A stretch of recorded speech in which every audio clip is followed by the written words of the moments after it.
जय हिंद दोस्तों, आपके परिवार जीके अनिल पॉइंट में आपका स्वागत है। सभी को राम राम खम्मा गणे। दोस्तों अपन अपने इस सीरीज में कल अपन ने जैन धर्म पूरा कर लिया, सिख धर्म पूरा कर लिया।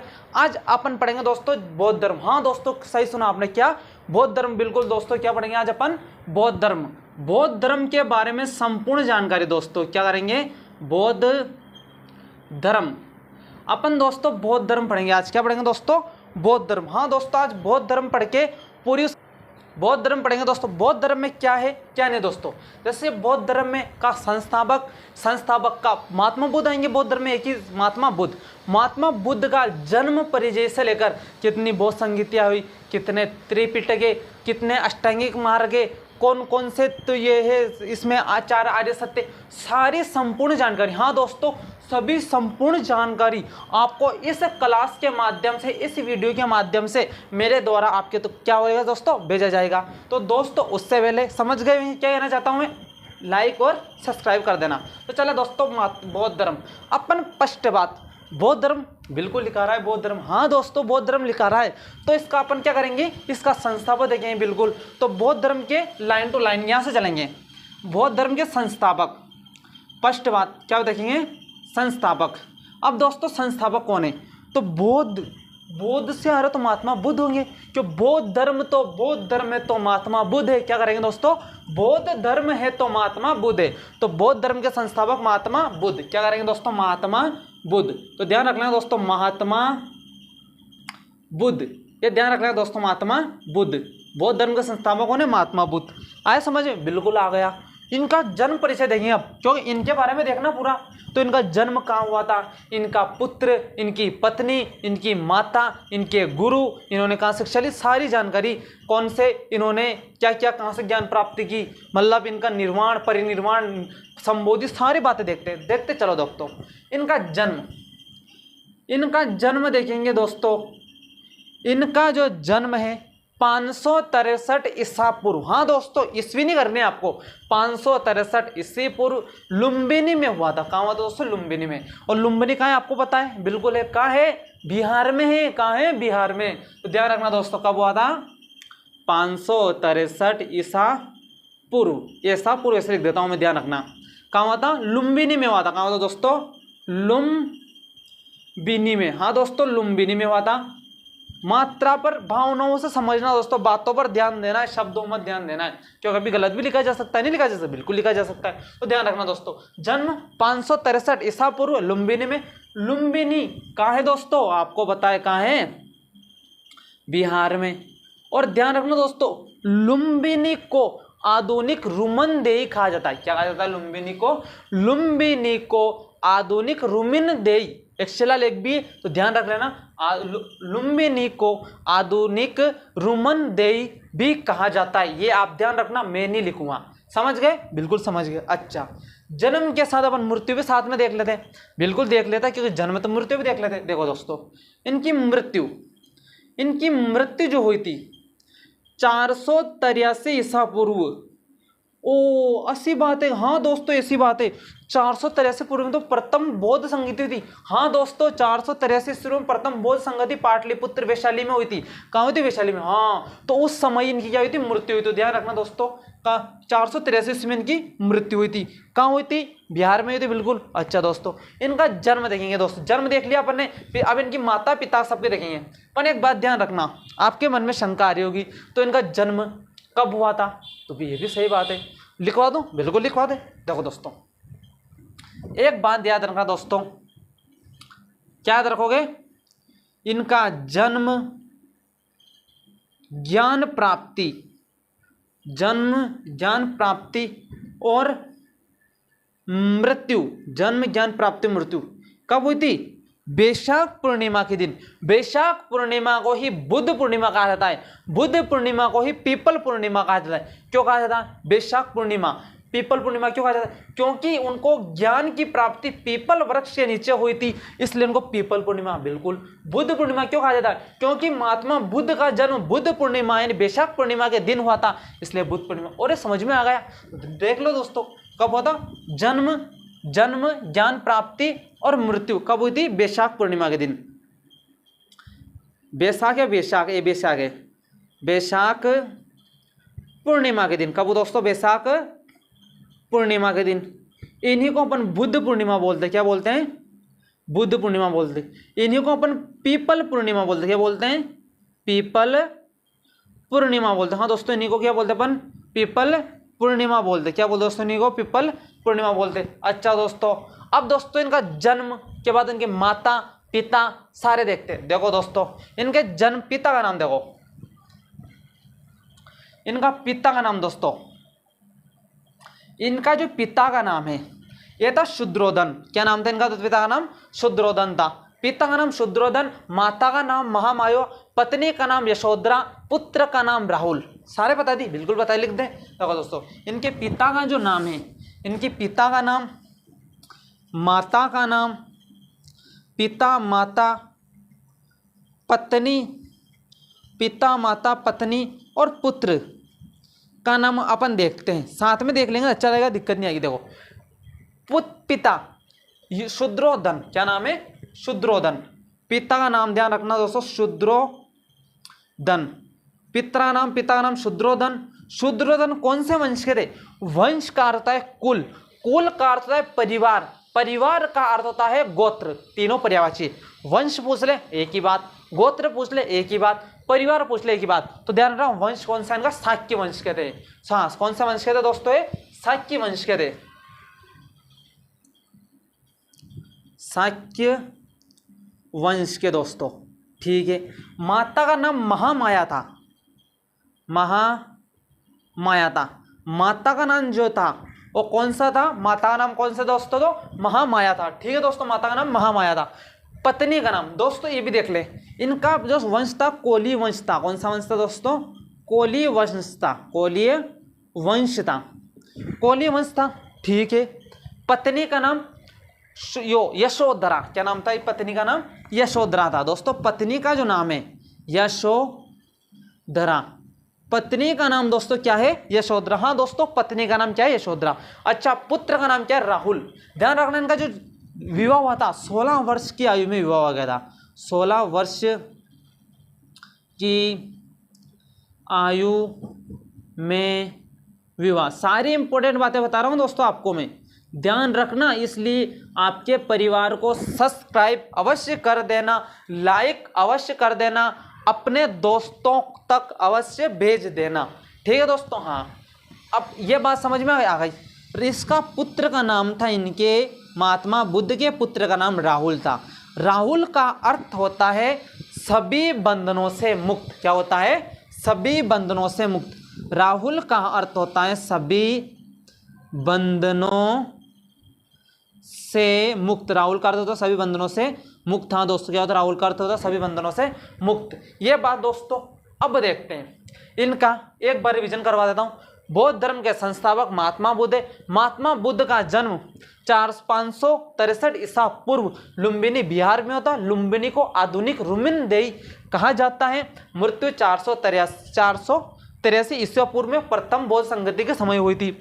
जन्म, ज्ञान प्राप्ति, मृत्यु बैसाख पूर्णिमा, बुद्ध पूर्णिमा, पीपल पूर्णिमा के दिन हुई थी। इनके पिता का नाम कौन था? शुद्रोधन था, जो शाक्य वंश के थे। माता का नाम महामाया था, जो कौन सा वंश के थी? कोली वंश के थी। पुत्र राहुल, पत्नी यशोधरा। अब ध्यान रखना, यशोधरा 16 वर्ष की आयु में महात्मा बुद्ध के साथ विवाह हो जाता है। बिल्कुल हो जाता है। अब उसके बाद अपन चलते हैं, ये इनकी भविष्यवाणी की थी। क्या की थी? भविष्यवाणी। यहाँ लिख देता हूँ मैं, चलो मिटा के डबल लिख देता हूँ। चलो ये लिख देता हूँ मैं थोड़ा सा, भविष्यवाणी की।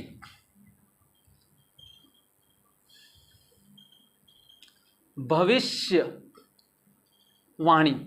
किसकी भविष्यवाणी? महात्मा बुद्ध की।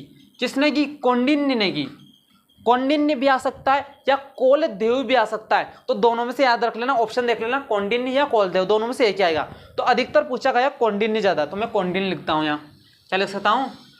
कौंडिन्य। कौंडिन्य नहीं, क्या कहा इन्होंने यूं कहा कि या तो ये चक्रवर्ती का तो पूरे भारत पर राज्य करने वाला सम्राट या राजा बनेगा, या ये सन्यासी बनेगा। ध्यान रख लेना। तो क्या है? चक्रवर्ती राजा बनेगा, या तो ये चक्रवर्ती राजा का तो पूरे राज्य भारत में राज करने वाला, या तो चक्रवर्ती राजा बनेगा या क्या बनेगा, सन्यासी बनेगा। क्या बनेगा, सन्यासी बनेगा। क्या बनेगा, सन्यासी। ये बात याद रखना। क्या कहा कौंडिन्य ने कि या तो ये चक्रवर्ती राजा बनेंगे या क्या बनेंगे, सन्यासी बनेंगे। अब आए समझे। अब क्या बने, सन्यासी बन गए। क्या बन गए, सन्यासी। क्यों बन गए, ये 4 तत्व मिले थे वैराग्य प्राप्त करने के लिए। कितने दोस्तों, 4। कितने, 4। देखो बौद्ध में कितने शब्द आ रहे हैं, 2, तो 2 दूनी 4, 2 दूनी 4। तो ध्यान रखना दोस्तों, महात्मा बुद्ध में 2 शब्द है तो 2 दूनी 4। वैराग्य प्राप्त करने के लिए 4 शब्द मिले थे। कौन कौन से मिले, कौन कौन से दिखे थे इनको, 4 तत्व। तो अभी लिखते हैं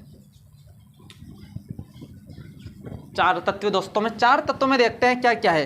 देखो दोस्तों 4 तत्व, वैराग्य प्राप्त करने के 4 तत्व। तो अपन डायरेक्ट लिखेंगे 4 तत्व। अब देखते हैं दोस्तों 4 तत्वों में 4 तत्व, 4 तत्व कौन कौन से। देखो फर्स्ट बात, इनको मिला है एक वृद्ध व्यक्ति। क्या मिला है, वृद्ध। वृद्ध है तो बीमार होगा, बिल्कुल होगा। वृद्ध व्यक्ति मिला फिर बीमार हुआ, बीमार हुआ तो क्या हो गया, ज्यादा ही बीमार हो गया तो मर गया। क्या हो गया, मर गया। अब 3 हो गए, वृद्ध व्यक्ति, बीमार व्यक्ति, मृत शरीर, 3 मिल गया। चौथा खुद सन्यासी बने तो चौथा सन्यासी। ध्यान रख लेना क्या क्या। फर्स्ट कौन सा व्यक्ति दोस्तों, वृद्ध व्यक्ति।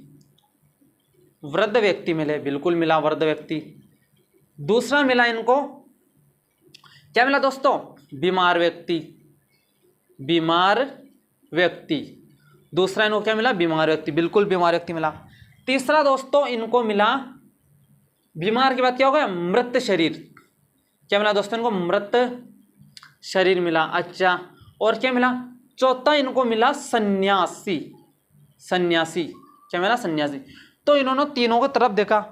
वृद्ध व्यक्ति, ये भी लड़खड़ाता हाथ ये रहा था, तो इंसान है तो वृद्ध हो गए होगा, वृद्ध होगा तो बीमार भी होगा, बिल्कुल होगा। तो इन्होंने कहा कि इंसान तो लेना ही नहीं। फिर मृत शरीर देखा तो ये मरते नहीं, मरना एक दिन।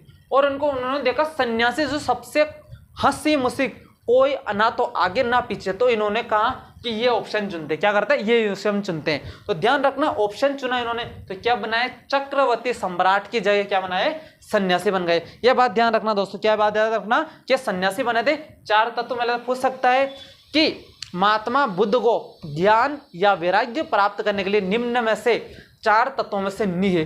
3 इनमें से दे देगा, एक अलग दे देगा, या 3 इनमें से दे देगा, एक अलग दे देगा, या 3 अलग दे देगा, एक इनमें से। पूछ सकता है या नहीं। आया समझ में, बिल्कुल आया। आगे चलते हैं दोस्तों, चलो आगे चलते हैं।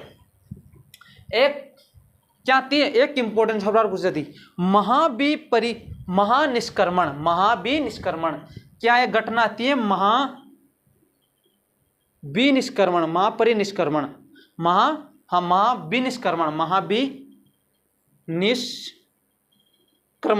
महाविनिष्क्रमण। अब दोस्तों महाविनिष्क्रमण क्या है, नाम पहली बार सुना, नहीं सुना, बहुत बार पढ़ा है।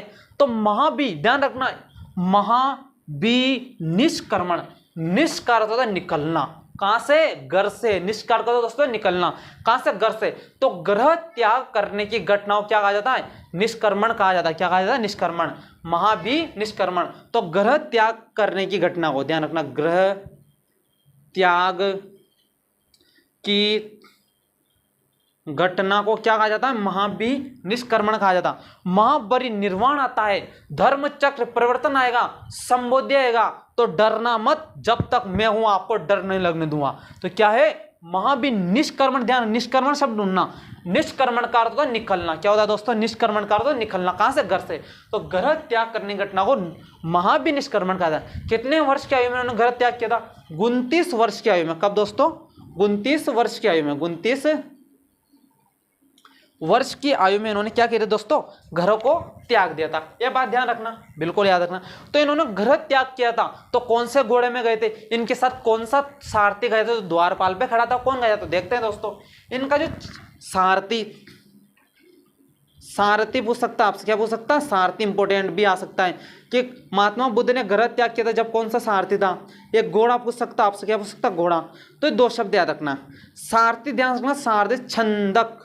क्या याद रखना, छंदक, ये सारथी। तो छ को हटाकर क्या करना, का करना है, छंदक, सारथी, कंदक, घोड़ा। छंदक, सारथी, कंदक, घोड़ा। संदक, सारथी, कंदक, घोड़ा। ये ध्यान रखना। क्या याद रखना? छंदक तो सारथी था, घोड़ा क्या था? कंदक। ये आपको इंपॉर्टेंट बातें याद रखनी, बिल्कुल याद रखेंगे ना दोस्तों, क्यों नहीं रखेंगे? क्योंकि सिलेक्शन लेना है तो लेना है। ये बातें याद आ गई? बिल्कुल याद आ गई। आगे चलते हैं दोस्तों। आगे चलेंगे तो अपन ने क्या लिखना है कि एक संबोधि लिखना है। यहां लिख देता हूं मैं पूरी बात, संबोधि। संबोधि, संबोधि का अर्थ होता है संबोध, यानी क्या करना? संबोधि का अर्थ होता है दोस्तों, संबोधि का अर्थ होता है संबोधन देना, यानी अपने आप में निपुण होना। किसका? ज्ञान प्राप्त, यानी ज्ञान प्राप्त स्थान को क्या कहना? ज्ञान प्राप्ति की घटना को संबोधि कहा जाता है। ज्ञान प्राप्ति घटना को संबोधि कहा जाता है। क्या कहा जाता है? ज्ञान प्राप्ति घटना को। तो यहां लिख देता हूं मैं शॉर्टकट के रूप में, ज्ञान प्राप्ति घटना को। ज्ञान प्राप्ति घटना क्या कहा जाता है दोस्तों?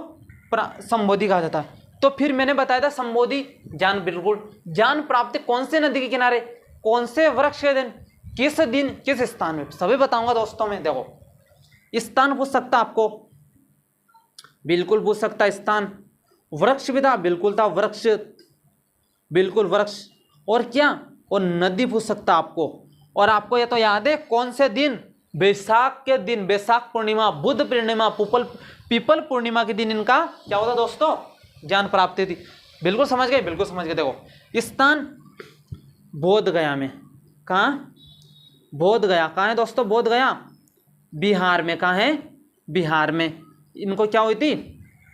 जन्म क्या हुई थी? ज्ञान की प्राप्ति हुई थी। कहाँ हुई दोस्तों? ज्ञान की प्राप्ति हुई थी।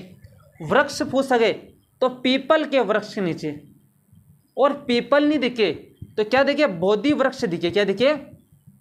बोधि वृक्ष दिखे तो भी आपको सही है, क्योंकि पीपल वृक्ष को ही बोधि वृक्ष कहा गया है। ठीक है। नदी आपसे पूछ सकता निरंजना नदी। निरंजना नदी, निरंजना नदी नहीं दिखे, यानी निरंजना नदी का दूसरा नाम है पुनपुन नदी। कौन सा? पुनपुन नदी। तो ध्यान रखना, निरंजना नदी की जगह पुन नदी। ये दोनों ऑप्शन ध्यान रखना, वो आपको निरंजना नहीं देगा, वो पुन देगा। पीपल नहीं देगा, बोधि देगा। आया समझ में? बिल्कुल आया। आगे चलते हैं, बिल्कुल चलते हैं। रिवीजन। बुध 4 व्यक्ति मिले, व्यक्ति, वृद्ध, बीमार, मृत्यु और सन्यासी। महापरिनिर्वाण, घर त्याग घटना को 29 वर्ष की आयु में। सारथी, छंदक, घोड़ा, कंदक, संबोधि ज्ञान प्राप्ति की घटना को बोधि वृक्ष के नीचे, यानी पीपल वृक्ष के नीचे, निरंजना या पुनपुन नदी के किनारे, और बोध गया बिहार। इतना कंप्लीट? यस दोस्तों। आगे चलते हैं, आगे चलते हैं दोस्तों। तो आगे चलते हैं, तो आगे चलते हैं, कुछ बात नहीं याद रखनी, 2 से 3 बातें याद रखनी। क्या याद रखनी दोस्तों? धर्म चक्र परिवर्तन। क्या याद रखनी दोस्तों? धर्म चक्र परिवर्तन। धर्म चक्र परिवर्तन में क्या है दोस्तों? तो ध्यान रखना, धर्म चक्र परिवर्तन। स्पष्ट धर्म चक्र परिवर्तन। धर्म चक्र परिवर्तन किसे कहा जाता है? महात्मा बुद्ध का प्रथम उपदेश। हाँ दोस्तों, महात्मा बुद्ध का प्रथम उपदेश धर्म चक्र परिवर्तन कहलाता है। महात्मा बुद्ध का प्रथम उपदेश लिख सकता हूं मैं, प्रथम उपदेश की घटना हो, प्रथम उपदेश की घटना को क्या कहलाता है? धर्म चक्र परिवर्तन कहलाता है। कहाँ हुआ था? प्रथम बार उपदेश दिया था सारनाथ में। दिया था? सारनाथ में दिया था। प्रथम उपदेश सारनाथ में दिया था। पर धर्म चक्र परिवर्तन की प्रथम उपदेश की घटना को धर्म चक्र परिवर्तन कहलाता है। प्रथम उपदेश सारनाथ बिहार में दिया था। कहाँ दिया था? सारनाथ बिहार में दिया था दोस्तों। सर्वाधिक उपदेश पूछ सकता है आपको, सर्वाधिक उपदेश पूछ सकता है। क्या पूछ सकता है? सर्वाधिक उपदेश। प्रिय शिष्य पूछ सकता है, प्रिय शिष्य पूछ सकता है। प्रधान शिष्य पूछ सकता है, प्रधान शिष्य पूछ सकता है। तो ध्यान रखना दोस्तों, सर्वाधिक उपदेश, सर्वाधिक से श्रावस्ती, सर्वाधिक से श्रावस्ती, सर्वाधिक से क्या याद रखेगा दोस्तों? श्रावस्ती याद रखना। क्या याद रखना? श्रावस्ती याद रखना। तो मैं लिख देता हूं दोस्तों में श्रावस्ती। ठीक है दोस्तों। प्रिय शिष्य आनंद, प्रिय शिष्य क्या था दोस्तों? इनका आनंद था। प्रधान शिष्य पूछे तो उपालिता, प्रधान शिष्य क्या था दोस्तों? उपालिता। प्रिय शिष्य आनंद और प्रधान शिष्य उपालिता। ठीक है दोस्तों, ये बात याद रखना। अब एक शब्द आता है आपको महापरिनिर्वाण। क्या आएगा दोस्तों? महापरिनिर्वाण। ये इंपॉर्टेंट, हर बार महापरिनिष्करण, धर्मचक्र परिवर्तन, संबोधि, यह पूछा जाता है हर बार प्रश्न में, तो ध्यान रखना। महापरिनिर्वाण का होता है मोक्ष प्राप्ति या मृत्यु, मोक्ष प्राप्ति या मृत्यु, लिखा था ना अपन ने, मोक्ष प्राप्ति या मृत्यु, मोक्ष प्राप्ति या मृत्यु कब हुई थी? 483 ईस्वी पूर्व में, बिल्कुल हुई थी, बिल्कुल हुई थी। अब देखो नदी, कौन से नदी किनारे? ये हिरण्यवती नदी किनारे, हिरण्यवती नदी के किनारे, कौन सी नदी किनारे? हिरण्यवती नदी के किनारे हुई थी। कहाँ हुई थी? कुशीनगर यूपी में। कहाँ हुई थी? कुशीनगर यूपी में, कुशीनगर यूपी में हुआ था। कहाँ है था दोस्तों? कुशीनगर यूपी में हुआ था, बिल्कुल था। ये दो बात आपको याद रखना। किस कारण होता? पेचिश रोग के कारण। किस रोग के कारण?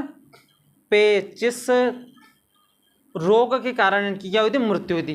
ये तीन बातें याद रखनी दोस्तों। और छोटे छोटे बातें, तीन इनके त्रिरत्न, त्रिरत्न बौद्ध धर्म के त्रिरत्न बौद्ध धर्म को त्रिरत्न याद रखना। बुद्धम धम्मम संगम, क्या याद रखोगे?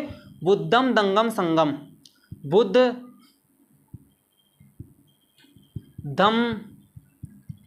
बुद्धम, तीसरा याद रखना संग, बुद्धम धम्मम संगम, ये याद रखना, बुद्धम धम्मम संगम, ये त्रिरत्न है। बुद्धम धम्मम संगम ये त्रिरत्न है, ठीक है। एक याद रखना दोस्तों, 4 आर्य सत्य, 4 क्या याद रखो दोस्तों? 4 आर्य सत्य। हाँ दोस्तों, 4